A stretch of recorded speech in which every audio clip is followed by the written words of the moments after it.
30년 절친에게 2천만 원 횡령범으로 몰린 남자, 억울함을 증명할 증거 하나 없이 법정에 섰습니다. 아내마저 이혼 서류를 내밀고 아들은 방문을 잠갔습니다. 그런데 낡은 창고 박스 안에서 나온 노트 한 권이 10년 전부터 준비된 배신을 완전히 뒤집어 놓습니다. 이야기 시작하기 전에 지금 어디에서 이 방송을 듣고 계신지 댓글로 알려주세요. 댓글 남겨주시면 제가 반갑게 인사드리겠습니다.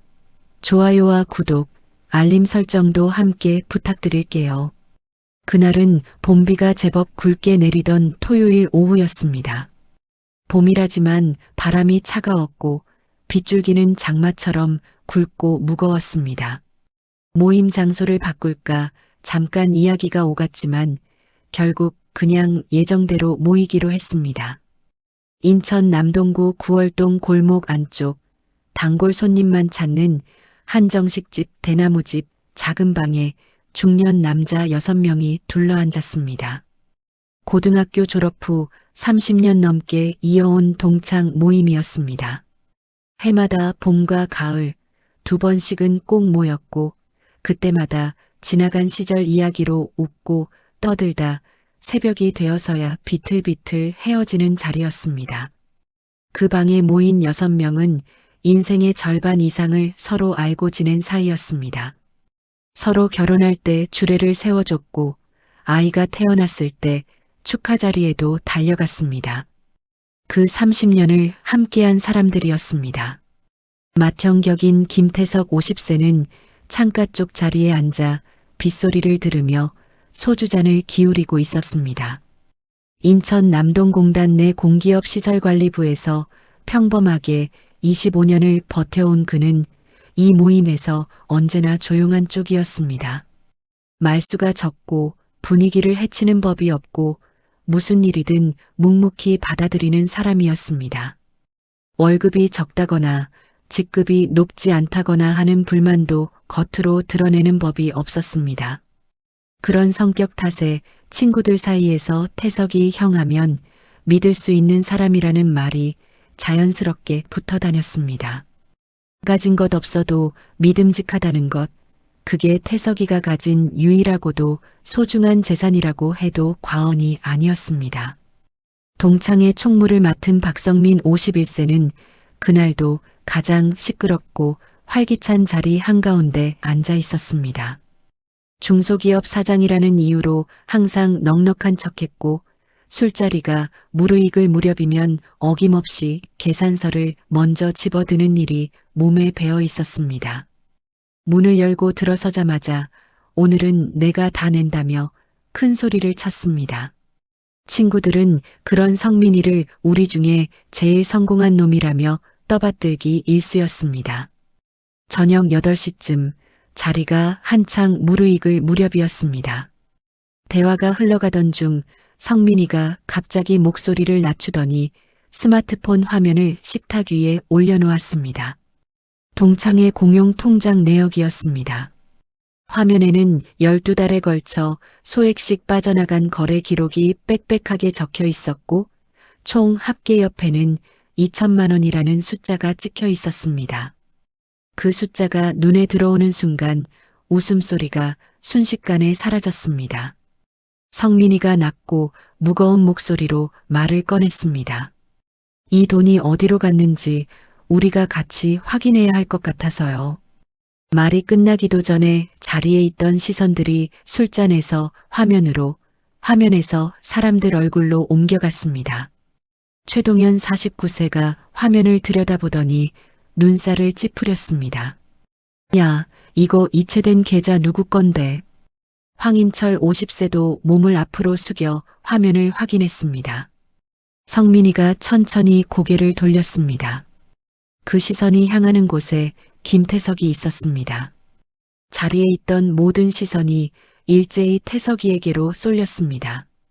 태석이는 처음엔 자신이 보고 있는 화면 속 계좌번호가 무슨 의미인지 이해하지 못했습니다. 숫자들을 몇 번이고 반복해서 눈으로 따라가다가 뒷목이 서늘해지는 것을 느꼈습니다. 계좌 뒷자리가 자신의 번호와 비슷했습니다. 정확히 일치하지는 않았지만 술 기운이 오른 친구들 눈에는 같아 보였을 것이었습니다. 태석이가 떨리는 목소리로 말했습니다. 이거 내 계좌 아닌데. 내가 이런 거 왜 해? 자신도 모르게 손가락으로 화면의 숫자를 짚었지만 화면은 꿈쩍하지 않았습니다. 그 말은 이미 조용해진 방 안에서 설득력을 잃었습니다. 황인철이 팔짱을 끼며 태석이 형, 설명을 좀 해줘야겠는데 라고 말했습니다. 류재민 48세도 고개를 끄덕이며 우리가 다 보고 있는 건데 해명이 있어야 하지 않겠냐고 했습니다. 30년 우정이 그 방 안에서 천천히 균열이 가기 시작했습니다. 성민이는 아무 말도 하지 않고 소주잔만 들었습니다. 그 표정을 태석이는 나중에도 오래 기억했습니다. 놀란 것도 미안한 것도 아닌 무언가를 기다리는 사람의 표정이었습니다. 차분하고 계획된 얼굴이었습니다. 태석이가 성민이를 처음 만난 것은 고등학교 1학년 때였습니다. 짝꿍이었습니다. 수학 시간마다 태석이에게 연필을 빌리던 성민이가 어느 날 갑자기 큰 소리로 웃으며 형, 나 나중에 사장 될 거야 라고 했습니다. 태석이가 그래, 잘 되겠지라고 짧게 답했는데 성민이는 그 말이 무척 마음에 든다고 했습니다. 그게 30년의 시작이었습니다. 취업이 안 되던 성민이를 걱정해서 태석이가 여기저기 수소문해줬던 시절도 있었습니다. 그 성민이가 오늘 이 자리에서 그런 눈을 하고 있었습니다. 태석이는 그날 밤 혼자 택시를 타고 집으로 돌아왔습니다. 아무것도 설명하지 못한 채로 빗물이 차창을 타고 흘러내리는 동안 그는 멍하니 창밖만 바라봤습니다. 집에 도착해서도 한동안 택시 안에 그대로 앉아 있었습니다. 기사가 조심스럽게 다 왔다고 말하고 나서야 겨우 문을 열었습니다. 빗속에 서서 하늘을 바라봤습니다. 빗줄기가 얼굴에 쏟아졌습니다. 그래도 피하지 않았습니다. 집 안으로 들어와 불도 켜지 않고 소파에 앉았습니다. 어두운 거실에서 오늘 일을 처음부터 다시 떠올렸습니다.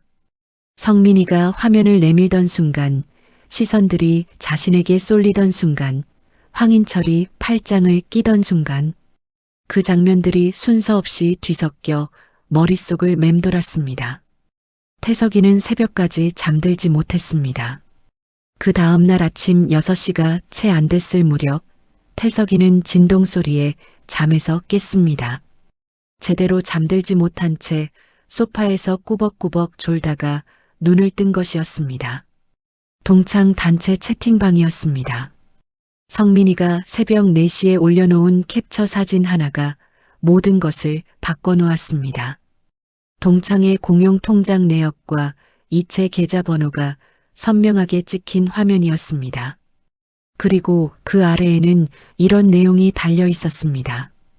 여러분, 우리 공금 관련해서 법적으로 해결해야 할 것 같습니다. 관련 당사자에게 해명 요청드립니다.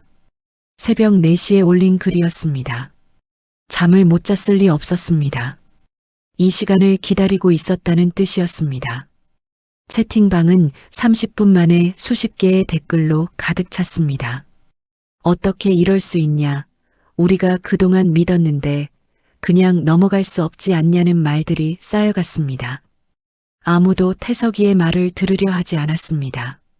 아니라고 해명하는 문자를 보내도 익십이 돌아올 뿐이었습니다.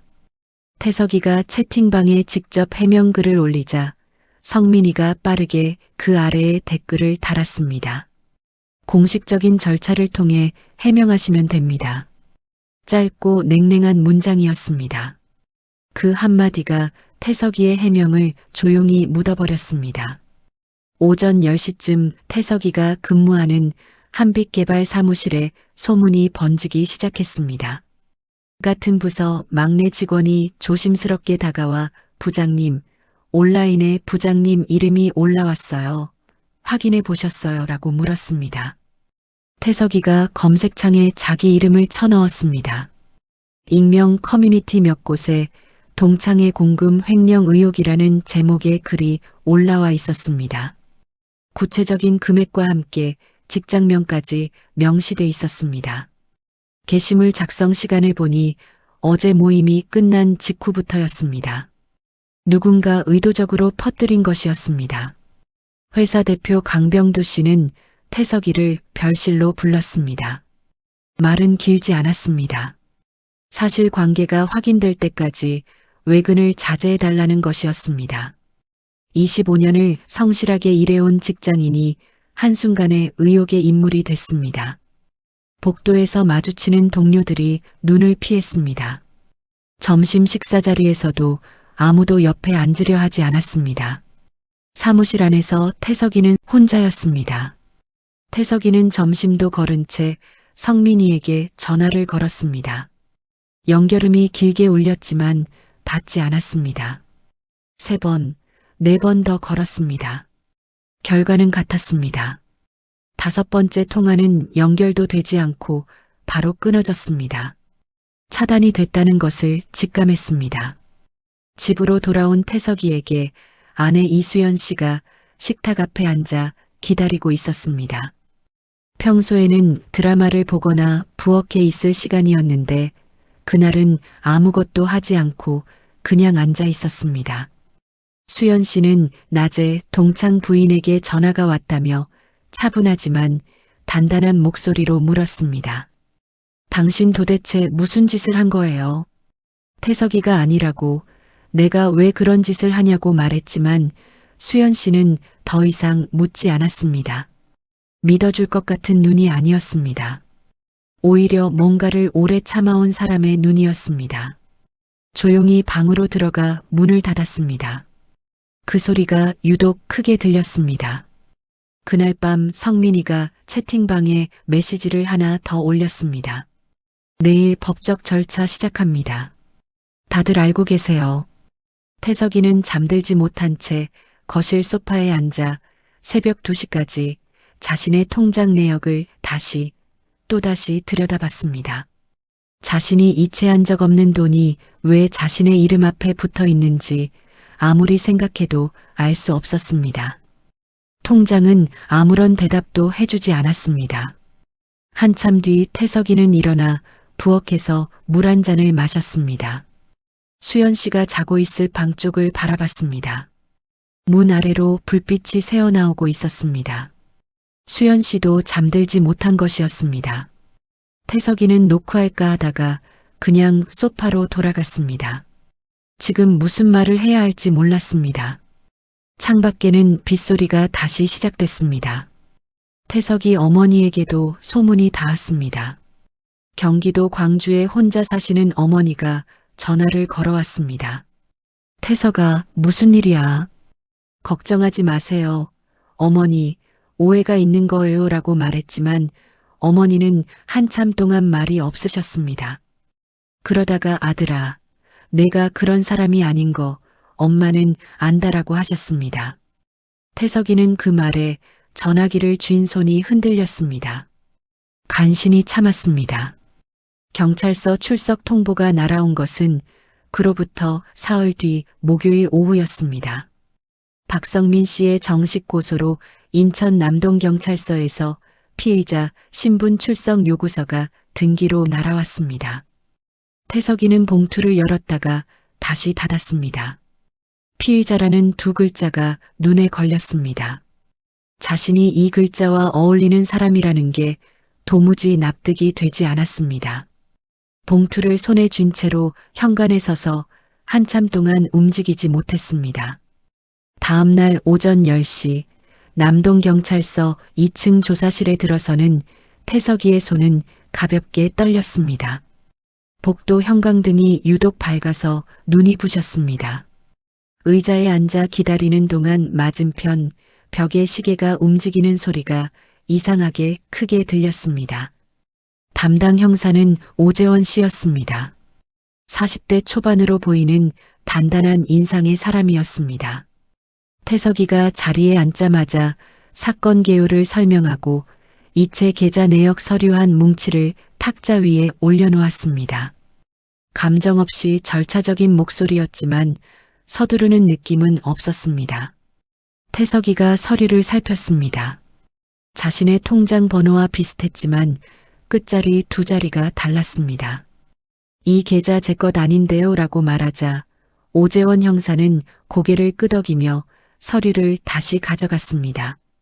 잠깐 무언가를 들여다보더니 메모지에 숫자 하나를 적었습니다. 그러고는 별말 없이 서류를 덮었습니다. 나중에 돌아보면 그 메모가 모든 것의 실마리였습니다. 조사는 3시간 넘게 이어졌습니다. 명확한 증거가 없었습니다. 형사는 추가 조사가 필요하다는 말로 조사를 끝냈습니다. 돌아가는 길에 다리에 힘이 빠지는 것을 느꼈습니다. 경찰서 앞 편의점에서 생수 한 병을 샀습니다. 계산하면서 카운터 직원과 주고받은 영수증 드릴까요? 괜찮습니다라는 짧은 대화가 오늘 처음으로 나눈 정상적인 대화였습니다. 집으로 가는 버스 안에서 창밖을 바라봤습니다. 분식집 앞에서 떡볶이를 먹는 학생들, 짐을 한 가득 들고 걸어가는 노부부, 자전거를 타고 지나가는 배달 기사. 세상은 아무것도 달라지지 않고 그대로였습니다. 달라진 것은 태석이 한 사람뿐이었습니다. 그 사이 소문은 가족에게까지 번졌습니다.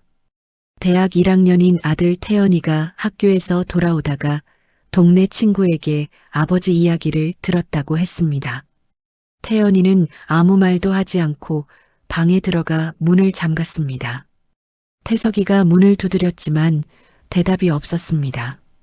그날 저녁 식탁에는 넷이 앉아야 할 자리에 태석이 혼자만 있었습니다. 수저를 집었다가 다시 내려놓았습니다. 밥을 먹을 수가 없었습니다. 수연 씨는 태석이가 집에 들어오자 법무사를 알아봐야 하는 것 아니냐고 물었습니다. 태석이가 내가 한 게 없는데 왜 변호사가 필요하냐고 말하자 수연 씨의 얼굴이 굳었습니다. 알아서 해요 라는 말만 남기고 부엌으로 들어가 버렸습니다. 그 뒤로 두 사람은 그날 밤 더 이상 말을 섞지 않았습니다. 태석이는 그날 밤 인터넷으로 법률 상담을 알아보다가 화면을 닫아버렸습니다.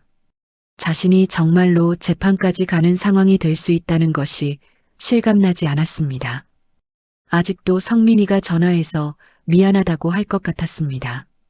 30년 친구인데 설마 끝까지 이러진 않겠지라는 생각이 머릿속을 떠나지 않았습니다. 그 생각을 붙들고 있어야만 버틸 수 있었습니다. 사흘째 밤이었습니다.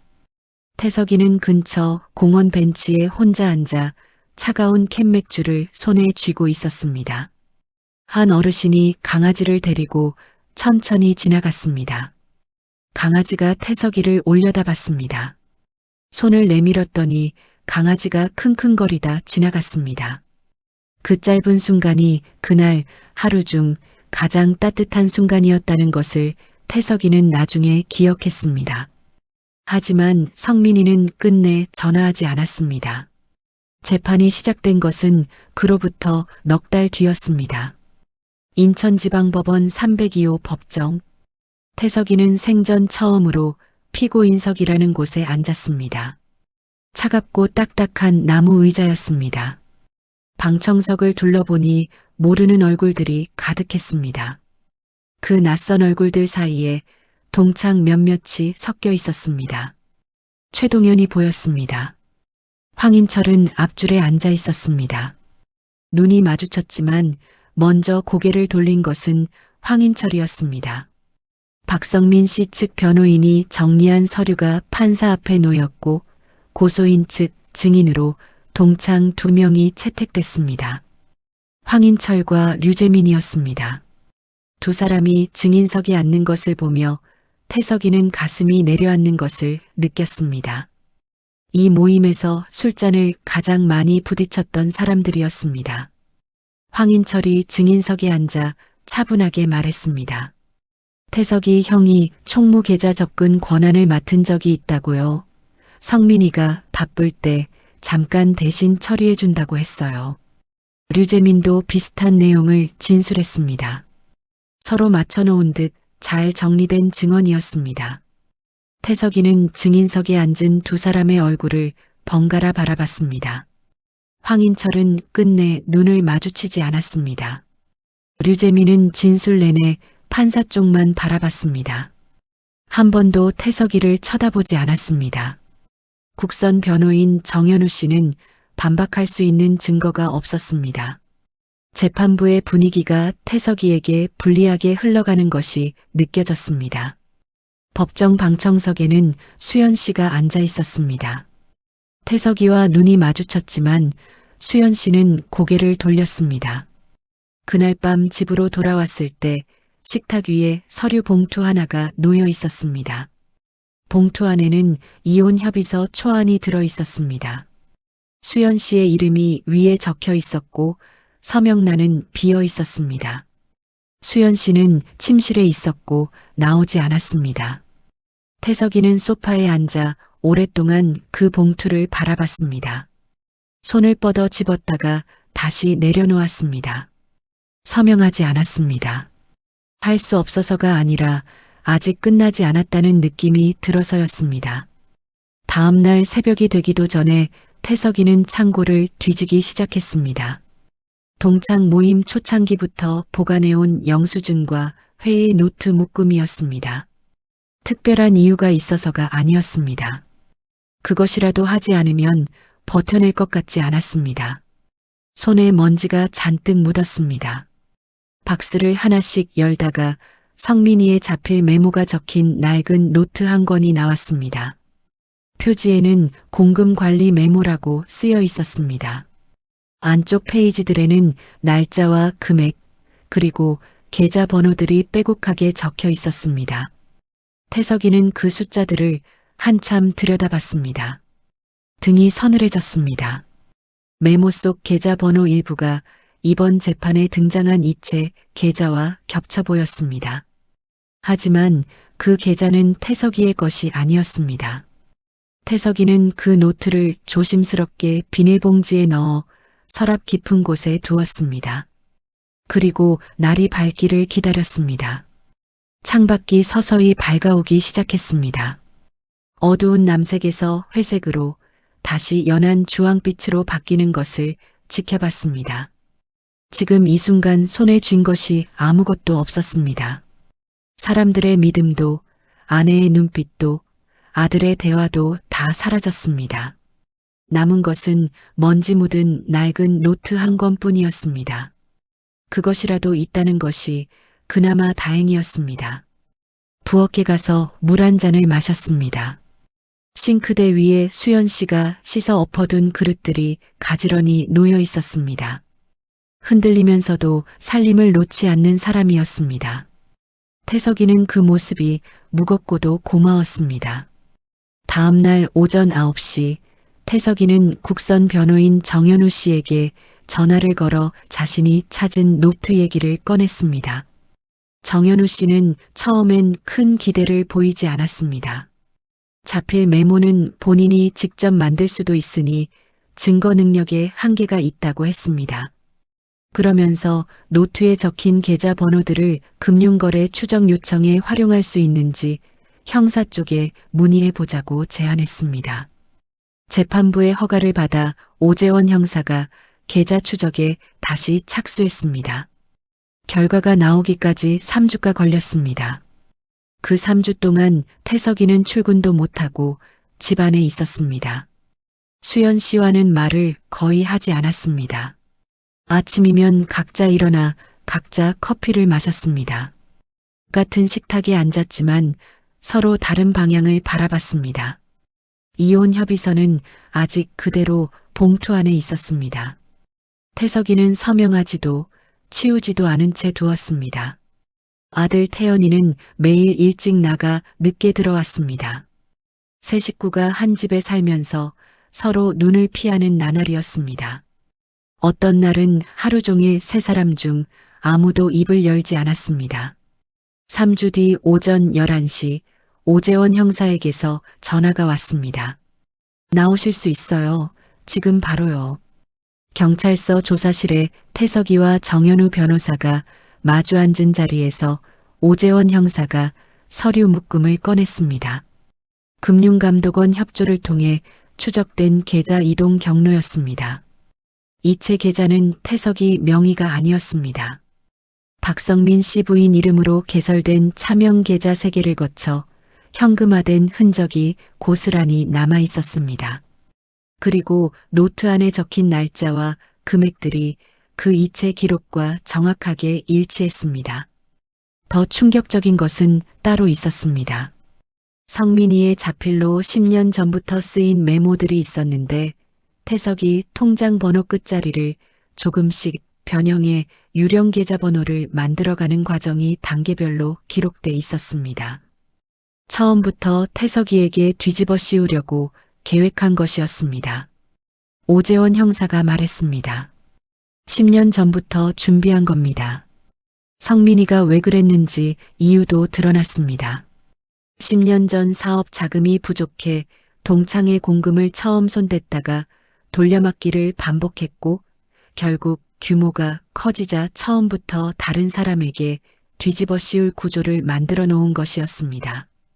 가장 말수가 적고 조용했던 태석이가 그 대상이 됐습니다. 태석이라면 오래 참을 것이라는 것도 알았을 것이었습니다. 30년을 지켜봤을 테니까요. 믿음직하다는 평판이 오히려 표적이 됐던 것이었습니다. 정현우 변호사가 잠시 말을 잃었습니다. 태석이는 아무 말도 하지 못했습니다. 오재원 형사가 일어서며 고생 많으셨습니다라고 말했습니다. 짧은 한마디였지만 태석이는 그 말에 눈물이 차오르는 것을 느꼈습니다. 경찰서를 나올 때까지는 참았습니다. 경찰서에서 나오는 길에 오래 걸었습니다. 봄볕이 내리쬐는 거리를 걸으면서 눈물이 흘렀습니다. 억울해서도 기뻐서도 아니었습니다. 그냥 오래 쌓인 것들이 한꺼번에 터져 나오는 것이었습니다. 한참을 걷다가 꽃집 앞에서 멈췄습니다. 진달래 작은 다발이 유리 화병에 꽂혀 있었습니다. 수연 씨가 좋아하는 꽃이었습니다. 망설이다가 사지 않았습니다.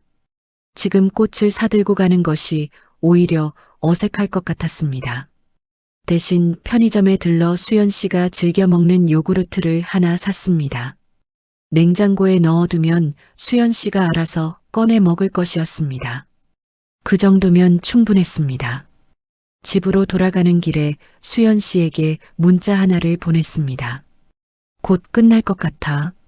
조금만 더 기다려줘. 보내고 나서 답장이 오지 않아도 괜찮다고 생각했습니다. 그런데 몇 분 뒤 짧은 답장이 왔습니다. 알았어요. 단 3글자였지만 태석이는 그것을 몇 번씩 읽었습니다. 선고 공판은 6월 중순 오전에 열렸습니다. 인천지방법원 302호는 그날 방청석까지 가득 찼습니다.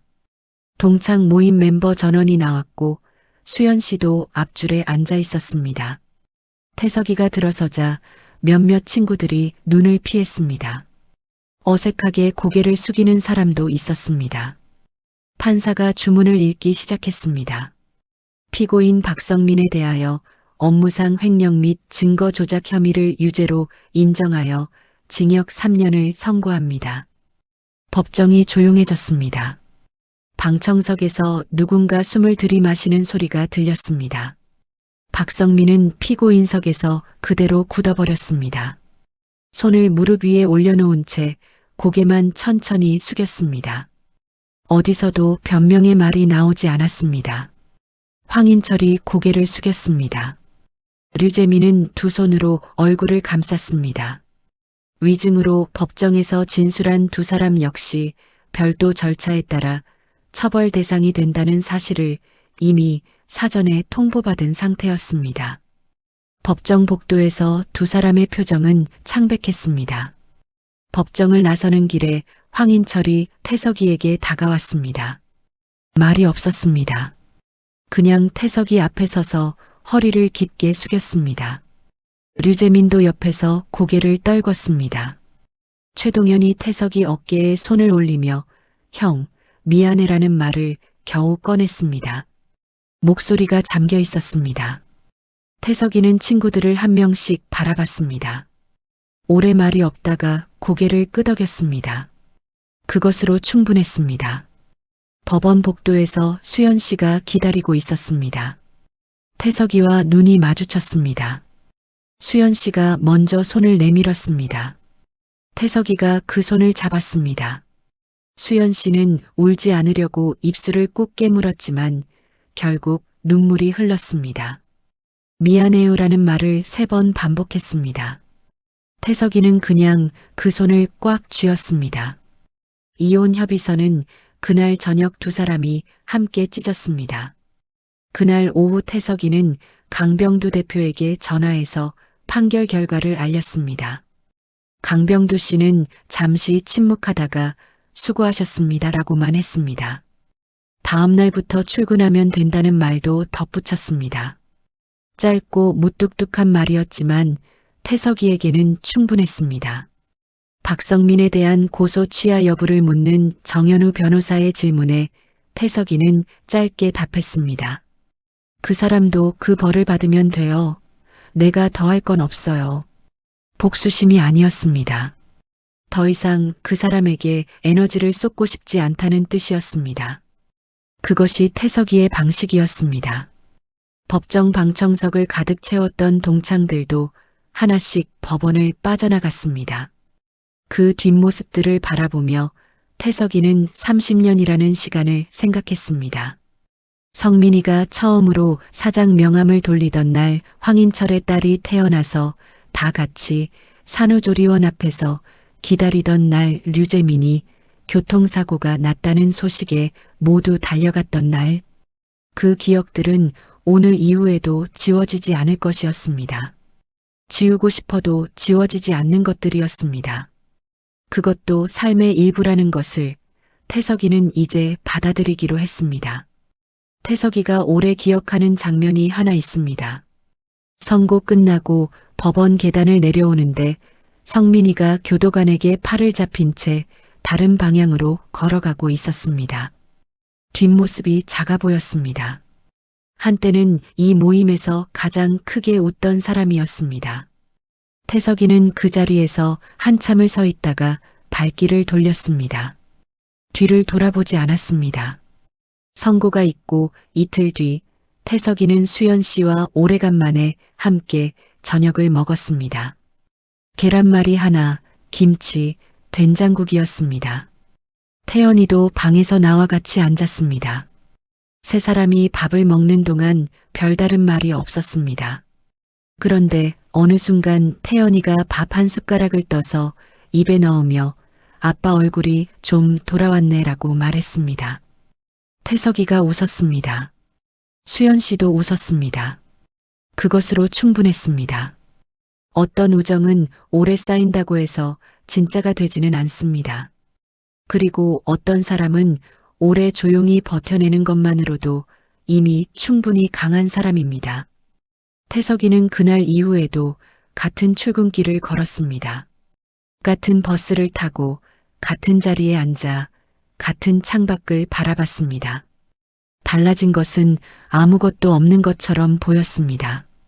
하지만 그 조용한 일상이 얼마나 귀한 것인지 이제는 알았습니다.